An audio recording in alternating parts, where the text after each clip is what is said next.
In 2014, two University of Miami Hurricanes football players, Alexander Figueroa and Juwan Blue, both 20 at the time, were arrested for allegedly raping a 17-year-old freshman who was intoxicated when the men admittedly assaulted her.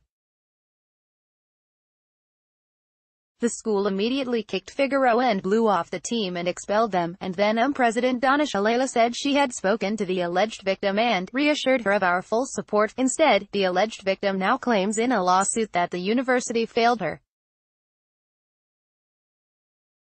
According to court records the Daily Business Review first disclosed yesterday, the now adult victim sued the university June 22 in Miami-Dade Circuit Court for negligence. The woman says the school failed to provide adequate assistance or counseling after her alleged assailants were arrested. The men were reportedly allowed to enter pretrial diversion programs for first-time offenders, where they skip prison time in exchange for attending sex offender treatment courses and completing 100 hours of community service. The anonymous plaintiff, who moved from Pennsylvania to Miami to play soccer at the school, says in her lawsuit that on the night of her alleged assault, she entered her dormitory and interacted with campus security, whom she says should have noticed she was, obviously inebriated as seen on surveillance video, and acted to help her. In 2014, the Miami Herald reported that the teen had been drinking with the football players at the school's University Village complex before going out to drink at Mr. Moe's, a Coconut Grove bar popular with students. The Herald reported in 2014 that the victim got so drunk she became ill. But when the two linebackers took the teen back to the dorms, she says, campus security did nothing. The two athletes were reportedly filmed carrying the incapacitated, underage student directly past dorm security, which consisted of what the victim's lawyers say was just one untrained fellow student, Alexander M. Figueroa and Juwan Blue took the minor plaintiff to their room and severely sexually assaulted her and raped her numerous times without her actual or implied consent, as she was physically helpless to resist and was unaware of what was going to happen and what in fact happened in the Piercine dorm on the campus of the University of Miami, the suit reads. A.M. lawyer told the Daily Business Review that the school denies the negligence charge. The student says she then reported the crime, and the two men were eventually arrested July 8, 2014. After the arrest, however, the victim says, basically ignored her.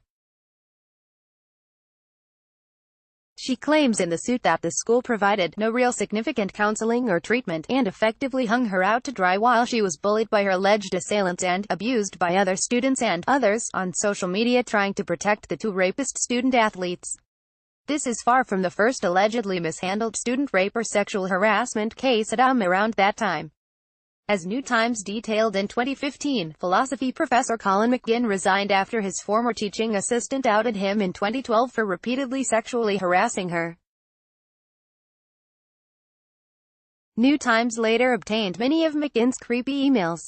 Furthermore, the school's former Title IX sexual misconduct investigator, Dean William A.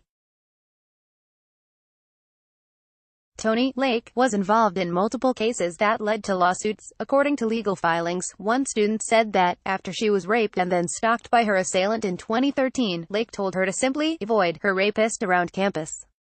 In another case, Lake expelled a male student, David Ja, who was accused of both rape and physical assault but, it turned out, was out of town when the alleged physical assault occurred.